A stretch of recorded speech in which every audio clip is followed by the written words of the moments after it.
आपके घर में सिर्फ एक गेस्ट की जगह थी, पर वहाँ पे हज़ारों गेस्ट एक साथ आके रुक गए हैं। ऐसा घर जो हज़ारों गेस्ट को एक साथ कंट्रोल ही नहीं कर सकता, क्या होगा वहाँ पे जब वो सारे लोग अपने खाने और न्यूट्रिशन के लिए लड़ाई करेंगे। जाहिर सी बात है, घर वालों को कुछ भी नहीं मिल पाएगा और जो गेस्ट आए हैं उन्हें भी कुछ नहीं मिल पाएगा, क्योंकि वो अनकंट्रोल नंबर में हैं और उनकी ग्रोथ लगातार हो रही है। Hello people, welcome back to my channel. Today we are going to discuss about cancer, जिसमें कि सेल्स अनकंट्रोल ग्रोथ और डिफरेंशिएशन शो करती है, जिसकी वजह से नॉर्मल सेल्स खाने के लिए तरस जाती हैं। For nutrition, for food, for proper care कुछ भी नहीं मिल पाता है। वैसे हमारे सेल के अंदर एक प्रॉपर्टी होती है, बाय वर्चू ऑफ विच अगर एक सेल दूसरे सेल के कांटेक्ट में आएगा तो उसका ग्रोथ वहीं पर रुक जाएगा। पर कैंसर में ये कॉन्टैक्ट इनहिबिशन की प्रॉपर्टी लॉस्ट हो जाती है। इसी वजह से एक सेल हज़ारों गुच्छे बना लेता है। उसमें भी डरने की ज़रूरत नहीं है, क्योंकि ये जो हज़ारों गुच्छे बने ट्यूमर वो दो टाइप के हो सकते हैं, बेनिन एंड मैलिग्नेंट। बेनिन को तो ज़्यादा लोग कैंसर मानते ही नहीं, क्योंकि वो एक जगह पे रहता है और थोड़ा ही डैमेज करता है और ऑपरेशन के बाद निकल जाता है। पर अगर आपको मैलिग्नेंट ट्यूमर यानी कि कैंसर यानी कि ऑन्कोजेनिक ट्रांसफॉर्मेशन नियोप्लास्टिक सेल्स आ चुके हैं, that is most treated disease. ऐसी बीमारी जिसे कोई दुश्मन को भी नहीं कहता कि हो जाए। कैंसर इंडिया में लाखों लोगों को हर साल मारती है और आज भी कैंसर की दवाइयाँ बायोलॉजी में रिसर्च के लिए इंटेंस एरिया माना जाता है। तो हमारे रेगुलर सेल अपने आप कॉन्टैक्ट इनहिबिशन से रुक जाते हैं, बट कैंसर में सबसे पहली चीज़ जो होती है, ये कॉन्टैक्ट इनहिबिशन प्रॉपर्टी का लॉस हो जाती है और अनकंट्रोल ग्रोथ होता है, जिसकी वजह से नॉर्मल सेल डैमेज होते हैं, वो खाने के लिए तरस जाते हैं। इतना ही नहीं, अगर मैलिग्नेंट ट्यूमर किसी को हो जाए, जिसे कि डॉक्टर कैंसर बोलते हैं, तो ब्लड से जहाँ जहाँ जाएगा हमारे बॉडी में, वहाँ वहाँ वो कैंसर फॉर्म कर लेगा। और ये मैलिग्नेंट ट्यूमर की मोस्ट फेयर प्रॉपर्टी होती है, जिसे हम कहते हैं मेटासिस। दो टाइप के हो गए tumours, benign and malignant. Most fair property is मेटासिस।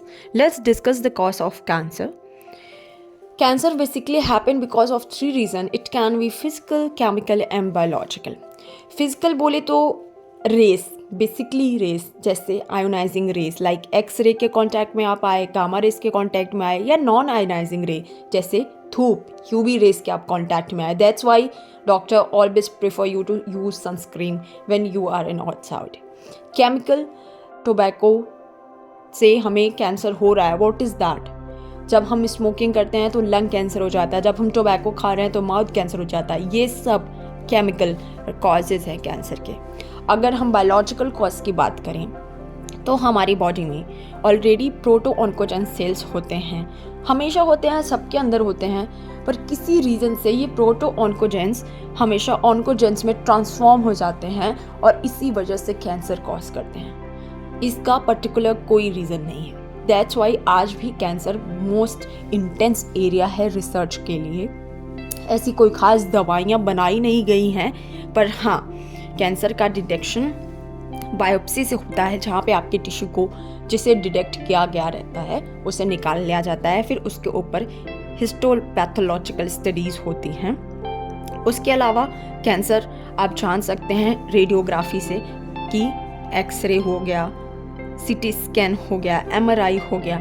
ये सब ऐसी चीज़ें हैं जो इंटरनल ऑर्गन की 3D इमेजेस आपको बना के देंगे। That's how you will know and you will identify that cancer. Biopsy, histological ऐसे केसेस में होता है जहाँ पे हमें डाउट रहे कि ये ऑर्गन का कैंसर है। अगर किसी को ब्लड कैंसर है, इन दैट केस हमें बायोप्सी से नहीं, बोन मैरो के टेस्ट से जाना पड़ता है, जहाँ पे अगर सेल काउंट इंक्रीज हुआ रहेगा, that doctor will say that you have cancer. If we will talk about CT scan, X-rays and MRI, then MRI is the safest way, क्योंकि वहाँ strong magnetic field का यूज़ होता है which are non-ionizing, और वो अच्छे से detect कर लेती हैं physiological thing of living tissue. Sometime हम एंटीबॉडीज़ के भी थ्रू जाते हैं जो कैंसर को डिटेक्ट करते हैं। And the most important technique कि कैंसर आने से पहले ही पता चल जाए, that is molecular biology, we go through PCR. It is written in biotech unit that PCR is also something which tell you about cancer genes. ऐसे individuals में जो मे बी इनहेरिट कर सकें, ऐसे लोगों में जो पर्टिकुलर कार्सिनोजन के कांटेक्ट में काफ़ी टाइम से हों, लाइक स्मोक, तो स्मोक जो काफ़ी टाइम से कंज्यूम कर रहा हो सकता है उन्हें लंग कैंसर हो. So such individual go for molecular biological technique. Now let's discuss about treatment of the cancer. The most common approach for the treatment of cancer, you better know, it's surgery, radiation therapy and immunotherapy.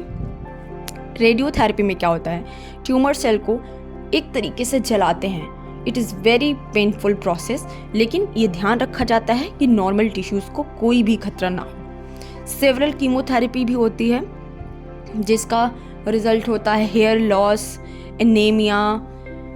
Majority drugs हैं cancer के जो ये सब चीज़ें cause कर सकती हैं. कई बार सर्जरी को कॉम्बिनेशन से भी ट्रीट किया जाता है, जैसे सर्जरी, रेडियोथेरेपी, कीमोथेरेपी साथ में. मैंने आपको पहले ही बताया कि ट्यूमर सेल कितने खतरनाक होते हैं, वो आ जाते हैं. और ट्यूमर सेल की एक और खतरनाक प्रॉपर्टी होती है कि इम्यून सिस्टम उन्हें डिटेक्ट नहीं कर पाता. ऐसे केस में हम एक पेशेंट को biological response modifiers like alpha interferons को एक्टिवेट करते इम्यून सिस्टम में, जो हेल्प करता है कैंसर सेल को डिटेक्ट एंड डिस्ट्रॉय करने में. This is what you need to know about cancer. We will meet in next video where we'll discuss about malaria. Thank you so much.